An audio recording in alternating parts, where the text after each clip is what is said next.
Keep your eye on your statements. Tonight, 2 people are accused of stealing the personal information of 1,400 patients at Henry Ford, West Bloomfield, and DMC Harper hospitals. Jeff Vaughn checks in at number 2 on our countdown tonight with that story. Jeff? Yeah, Stephen, good evening. A hospital employee hired to help out patients instead hurts them financially. As you mentioned, accused of stealing some 1,400 patients' identities. Some of those from this hospital right here behind me in West Bloomfield. For the first time, we're seeing one of the 2 accused of stealing personal information from more than 1,000 people in Detroit. 29-year-old Martez Lear and 29-year-old Marquita Washington both live together in Farmington Hills, both charged with multiple federal counts of running an identity theft ring.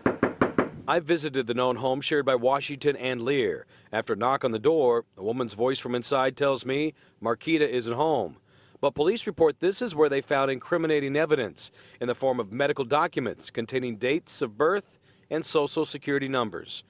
According to the indictment released today, Washington, a former employee of Henry Ford West Hospital in West Bloomfield and DMC's Harper Hospital in Detroit, used her job to remove patient records so she and Lear could file false 2011 and 2012 tax returns in the names of 305 patients from the hospitals.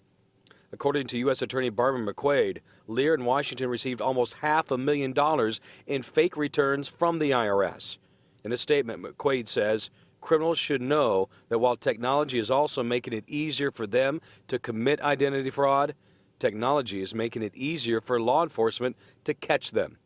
Patients at Harper Hospital getting hit the hardest, with the DMC reporting letters were sent to 147 patients, informing them of the theft of their personal information.